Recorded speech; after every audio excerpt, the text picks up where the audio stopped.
Welcome back to another DST podcast with Brett and JT. It is JT Smellick here, flying solo for yet another week.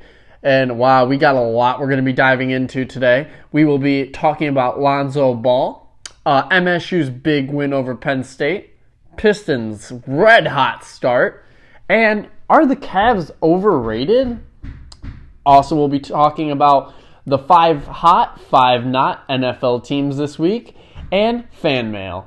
But first, before we dive into anything, I got to give a shout out to the Astros, the team that I predicted from the start of the year, before the start of the year, to win it all. And if you've been listening to this podcast for any period of time, you know that me and Brett both picked the World Series matchup between the Astros and Dodgers. And he picked the Dodgers, I picked the Astros, and the Astros won. But either way, we were both happy to see him win. But coming up, we'll be diving into MSU's big win over Penn State. Keep it right here, DST with Brett and JT. It'll be a 34-yard field goal try. On the way back, it's down, it's up, it's long enough. It's good! And it's good! Spartans win! They win, baby! That's the end of the game. Win. Matt Coughlin, the hero, swarmed by his teammates. All right, guys. So, yeah, MSU. Really impressive. As you just heard with the audio, the kick that won them the game was a much-needed one in classic MSU fashion to pull off the upset on the final play. Would expect nothing less. But honestly, that is really impressive that they were able to pull that off. But does it shock me? No, it doesn't shock me at all. Because that's what D'Antonio has always done. He's always risen the team up for big games like that. And I said it last week, and I say it again this week. You can win or lose any game with this MSU team, and that doesn't surprise me. But you know what really does surprise me? 2 straight weeks, Dave Warner. You know what? Not even 2 straight weeks. We're just going to say this week. Dave Warner. Wow, that was impressive. I never thought I would see this out of D'Antonio or Warner, but Brian Lewerke passing for 30-plus passes, that is very impressive. I can't talk about it enough how impressive that is, that he was able to pull that off. Getting to see Lewerke finally shine and do what he's meant to do. I'm so sick of seeing that run on first down type offense, because it's not what MSU should be. It's not their real identity. They can act like that's their fake identity all they want. They're a pass first team. They've been a pass first team for 4 straight years now. And it's really nice to see them finally, after so long, so many prayers. I have to say, I'm wrong. If moving forward, they can keep this up with Dave Warner, I'm going to love it. And I'm honestly so impressed. They can beat any team right now, including OSU, which they play next week. And you know what I'm really excited about? Not only that offense and watching Brian Lewerke play, but that defense is honestly really impressive. Barkley didn't get too many yards against MSU, and honestly, they haven't really allowed a player to pop off against them at all this year. They've kept most big players like Barkley contained, and so that's really nice to see. And honestly, how can you not be excited for this team? You feel like they're already a year ahead of schedule, and they're competing very nicely. And if they win against OSU, no matter what happens from there on out, it's been a wonderful season, and it has been one hell of a ride with this team. And I couldn't be any happier watching MSU football finally get things figured out. I gotta hand it to D'Antonio. Injuries, everything, off-field incidents. There's been a lot going on there. And it can really deter what's really going on with the program. Because listen, I was sitting there and I was like, if D'Antonio doesn't get this ship fixed, turned around quickly, then he can't stay on this team. We need someone who can fix this. But he got it turned around, and in 1 year, I mean, it's a beautiful thing. And people will come up with excuses all they want about why Michigan or why State won, and it's mostly just salty Michigan fans that just can't handle the fact that MSU can play in rain and most teams can't. So, if weather wants to help us every once in a while, even though it shouldn't be helping you because you should be able to play in any weather condition, then, it helped us. Maybe you guys should try practicing a little bit more with some, wet footballs once in a while. But we're going to move on a little bit. I just wanted to touch on that. It's a big win, and we should feel good about it. Moving forward, though, we got to take down OSU, and then everything there is icing on the cake. But my next topic, Lonzo Ball. You know, on this podcast, I've tried to not talk about him too much. We discussed him a little bit during the before the season started. And, you know, Brett was very, very opinionated about him, saying he wasn't that good of a player and, you know, many things about that. I thought he would be an average player. I still think he'll be an average player. But honestly, I'm so sick of all his hype. He's having an average to below average rookie year. But the things I'm seeing from him are startling. Like, first off, he's very passive. He's a pass first, you know, type player, which is okay, I guess, but you have to learn how to take it to the hole. And he's not big enough or strong enough, and I don't think mentally wants it enough for him to be able to pull that off. You know, he has a disgusting three-point shot. I like nothing about that.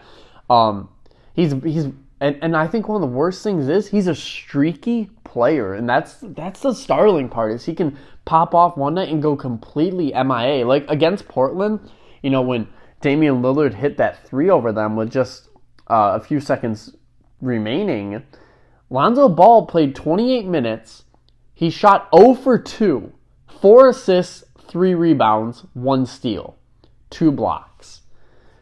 All right, 28 minutes, 2 shots, number 2 draft pick. Think about that for a second. Second draft pick.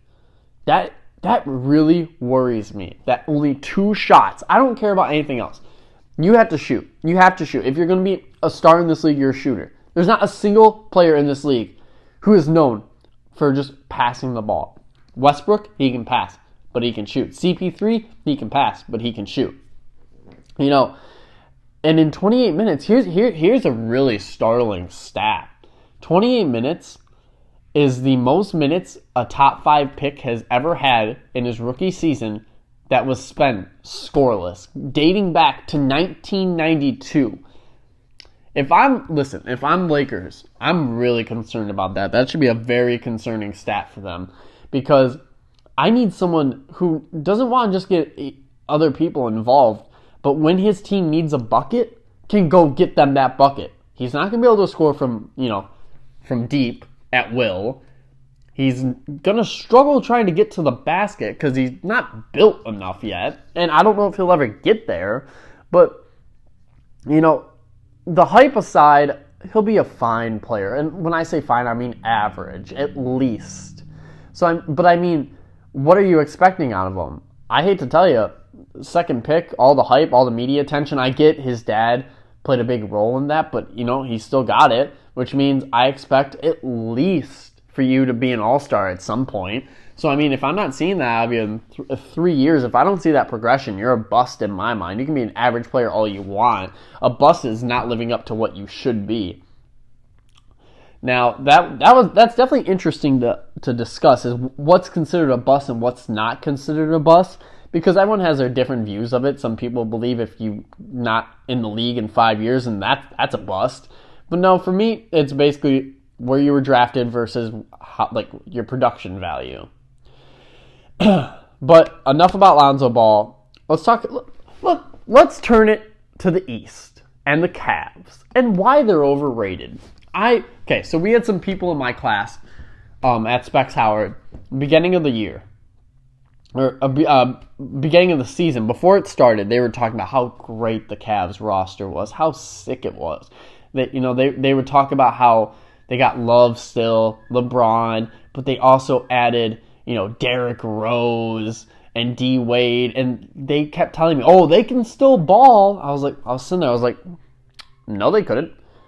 D Wade struggled last year, and he's a year older now. Derrick Rose hasn't been relevant. His name has kept him relevant. That is it. He's been a very average player for quite some time now, and I'm not really sure where the hype about him is. And he signed for the veterans minimum. That's the funniest thing, is that he was asked about signing for the veterans minimum, and he goes, when my time's up in 2 years, I know it'll be worth taking the vet minimum because I'll make more. because he's betting on himself basically. And I guess I like that's nice to hear. But let's be realistic here. You're not getting any better. The game's passed you by. The game's passed D Wade by. I've heard a lot of broadcasters, sports talk show hosts like Colin Cowherd, Jim Rome, Stephen A. Smith, Max Kellerman. They've all said that this is the best roster that the Cavs, or not the Cavs, that LeBron has ever had. I couldn't disagree with that more. You have a bunch of washed up players, and you can talk about like Isaiah Thomas, I guess, when he comes back, but I don't count him right now. As of right now, this is possibly since LeBron started forming his teams, possibly one of the teams that has the least amount of like playmakers on the team. Because when LeBron played against the Hawks, and he was taking the ball down the court, and he had the chance to take the final shot, and he deferred. I don't know who he deferred to. It wasn't anyone that good. It may have been JR. I'm not exactly sure. But the fact that LeBron deferred, that brings me back to the whole Lonzo Ball thing is I need you to attack the basket. You know how good your team is, and your team needed a basket there, and you choked. I'm sorry, but you need to make that shot, and you need to be the one taking it. You're the star that is making all the money. You're the one that's compared to MJ. Take that shot, LeBron. God! I don't mean to get so passionate about this, but I just don't think that Cavs team is good. And if Gordon Hayward was healthy, I can't guarantee you that the Cavs are the ones that make it out of the East. People assume so, but I gotta stop assuming about NBA. I mean, the overall outcome you can always assume, but how we get there, I'll never know. Because now I'm starting to think, well, what if Isaiah Thomas doesn't come back to his original self? And even if so, what will happen with that team chemistry-wise? I can't guarantee you they'll be that good, and I can't guarantee any more injuries, but Boston has a real chance to beat the Cavs still. And if they had Gordon Hayward, I would actually think the Celtics could beat the Cavs. I know that sounds like a lot to a hot take, but I mean, I truly believe that. And I'm sorry if you're a Cavs fan, I'm worried. And honestly, LeBron, you better be getting ready to make your trip to LA. I didn't think he would ever go to LA, but I think his time has come. This team has failed. D Wade, you're old. You might go back to the finals. You're getting swept. You're winning one game only. I'm sorry, but that's just the harsh reality of where LeBron's at right now. But coming up next, we're going to be doing my top 5 hot teams and my top 5 cold teams in the NFL this season. And then I got my fan mail coming up next. Keep it right here, DST with Brett and JT. Welcome back, everyone. DST with Brett and JT kicking off the second half of this. I'm doing my first ever rendition of 5 hot, 5 not NFL teams. How this works is it's not how hot you're playing. It's not about how good your team is. It's about, do I think that your team is headed in the right direction? It's a feel-good meter. It's how good should fans feel about their team. So let's kick it off right now. 5 hot teams.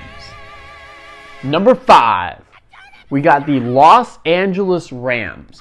Rams have looked really good throughout this year. They've turned it around completely. Things are looking up for them. Jared Goff looks great. Todd Gurley looks like a beast. They have an offensive-minded coach finally. They've turned it around so much in one season, regardless of how hard their second half schedule is. You have to feel good if you're a Rams fan about your team headed in the right direction. Number 4, the Pittsburgh Steelers. What can I say about this team? Le'Veon Bell, Ben Roethlisberger, Juju Smith, Antonio Brown. All studs. I mean, they are, Pro Bowl type players, and it's going to kind of come down to Big Ben being good in the playoffs or not. We'll see. This team will be going to the playoffs for sure. Number 3, the New Orleans Saints. Yes, the Saints. The shocking team of the year if I had to pick a team.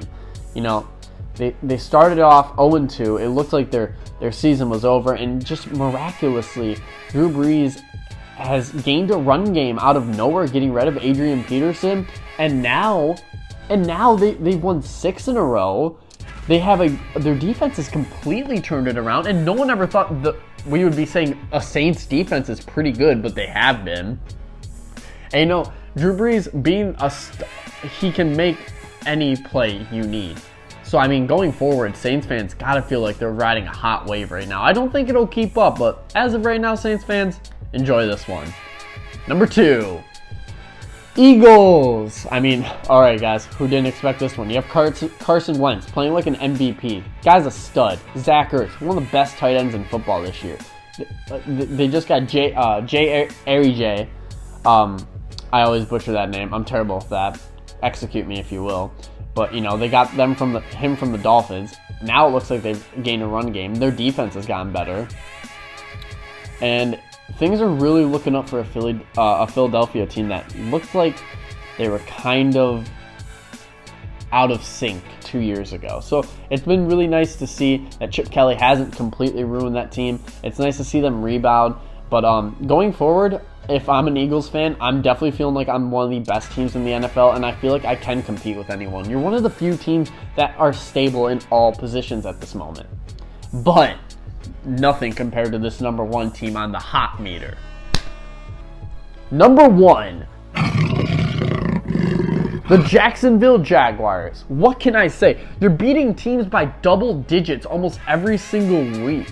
That's gotta count for something. You have one of the hottest defenses in football, and you have one of the best running backs. Leonard Fournette has completely changed this Jacksonville Jaguar team. He is a stud. This team is studs. They are a quarterback away from being the Super Bowl contenders. I know a quarterback sounds like a lot, but if they get a decent quarterback, they become championship contenders, division contenders. They are just missing a few pieces to truly make an amazing turnaround in a team that we thought was terrible. Not only are they not terrible, they're one of the hottest teams in football right now. Jacksonville Jaguar fans, this one's for you. Enjoy it. All right, I'm going to flip it over right now to the 5 cold teams. These are teams that are just fan bases should be worried about, concerned with, feeling like it's not going the way they want it. Number 5, Green Bay Packers. You've lost 3 in a row with Brett Hundley. It's not looking good for you. Aaron Rodgers is gone. You're only at number 5 because you have Aaron Rodgers still, but listen, you haven't given him any weapons in God knows how long. I feel like never. And I'd be honestly a little worried that he might start thinking about leaving, or definitely something, because, you haven't given him anything. And once again, you saw how bad that team is without him against the Lions. The Lions just looked like varsity versus JV football out there. They were head and shoulders better than you the entire game. Number 4, got the Houston Texans. This one has to hurt Texans fans. You just came off of winning the World Series. You have one of the Rookie of the Year candidates in Deshaun Watson. He's looking like he's going to break the touchdown passing record. And then you get halted in your tracks. Non-injury play, tears his ACL. Damn, that one's gotta hurt. If I'm a Texans fan, I feel like my season's shot. I have Tom Savage out there for me right now, and that is not someone I want to watch play. Texans, I'm going to tell you right now, no reason to watch the second half of the NFL season. It's over for you. Unless you trade for a player, or not trade, because trade deadline's passed. Unless you try to acquire a player like, I would have to go with Kaepernick. I feel like he would fit the system best. Your season's over. There's nothing left to talk about. Number 3. The team I whiffed on this season. The Tampa Bay Buccaneers. I had them as the dark horse in the playoffs. The team that would surprise everyone. Jameis Winston would take a huge step forward. He looked great. No, that pregame speech from him, that was embarrassing. Everything about this team has become embarrassing. Mike Evans is suspended. Winston shut down for the rest of the year. I don't know what's wrong with this Bucs team, and I don't even know if Jameis Winston's the answer anymore. That's got to worry me. If I'm a Bucs fan, I feel like my team's taking a huge 180, and they're walking right back to where they started. Number 2, Falcons. Oh, Falcons. Coming off of your one good season. It has been quite the year for you, hasn't it? Choked the Super Bowl away, lost Kyle Shanahan, and now Matty Ice has gone back to being Matty Ice. Cold, average, not doing much. Devontae Freeman, can't get a run game going, can't score enough points, not doing enough for you. Whole team kind of looks like they've reverted back to their original state. Kind of average. Reminds me a little bit of the Panthers when they lost their Super Bowl. That's definitely a tough loss for you. But not as tough as it is to be this number 1 team. The Broncos. What can I say about the Broncos right now? First few weeks of the season, looks like he had the best defense in the NFL. Trevor Siemian looks pretty good. Brock Osweiler's no longer on your team. Things are looking like it's going to be okay for you. And then it takes a nosedive. Trevor Siemian becomes inconsistent. You don't even know if you have a quarterback anymore. Brock Osweiler has returned to be your backup QB. He's now starting a game over Paxton Lynch. Does that mean Paxton Lynch isn't even capable of being a starter or even backup? Did you just waste a draft on him? Why is Brock Osweiler playing football all of a sudden when he couldn't make it on the Browns? Man, we got a lot of wonders about that team, but if you're a Broncos fan, you're dreading week-to-week gameplay. And that is my top 5 hot and cold teams for this week. Again, it's a feel-good meter. It's not about how good or bad your team is. It's about how you as a fan should be feeling. All right, now we're going to finish off with another new segment. It's called Fan Mail. It's not actual fan mail, but basically what it is I take hot takes or takes from people posting on Facebook pages, read them, give my comments on them. So let's start out with MSU's big win.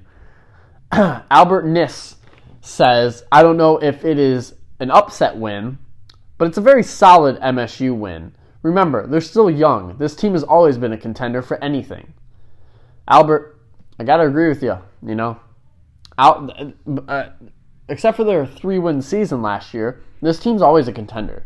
Lewerke looks good. I don't understand how it's considered that big of an upset. I mean, like, point spread wise, I guess. But, I mean, besides that, MSU's a solid football team. They deserve to be respected. Matthew Little writes, all these MSU fans thinking they are back to godly and a playoff team. Now that's entertainment. Well, Matt, let me tell you, I'm pretty sure you're an U of M fan, but we're a lot closer than you are at this point. We're looking like we got a quarterback, and I think you guys are just trying to figure out what you're doing down there. And, forgot, we have a better coach than you. He's beat more AP top 24 teams than in 30 days than you've beat in your entire career, Jim. I'd like to see you try to beat OSU once, please. Just once for you guys. You guys need it as a fan base. All right. Pistons. They had a hot start going. Jason Oliver writes, judging by the empty seats at LCA, no one cares. Jason, listen. People care, all right? But basketball is a predictable sport.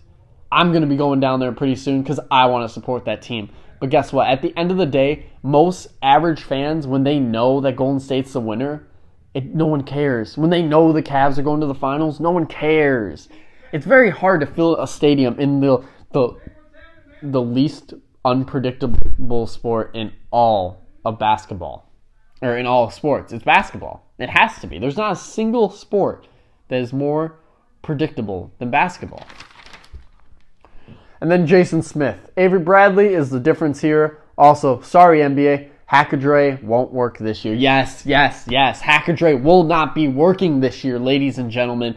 It is a new Andre Drummond. He is slimmed down. He's looking wonderful. I can't agree with you more, Jason. Avery Bradley looks great in a Pistons uniform. Plays awesome defense. A good shooter. Gets the team involved. You know, accountability is something that I feel like this Pistons team needed. Someone who would consistently give them good plays. Stanley Johnson, Avery Bradley have done that. They've helped bring the team to the next level. And Andre Drummond looks great at he doesn't look great at the free throw line. He never will. But he's making a lot more free throws. I mean, if that doesn't say that this team's made a step in the right direction, I don't know what will. Fans will notice about this Pistons team very soon, and we'll start seeing a lot more people at these Pistons games. And again, it just turned November. Please give it a few months before you start seeing sold-out arenas, unless you have LeBron James. All right, guys? But thank you, guys. That was fan mail.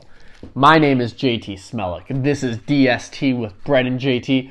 And as another week starts for Detroit sports, keep it right here for all the hard-hitting opinions. Until next time, guys, peace.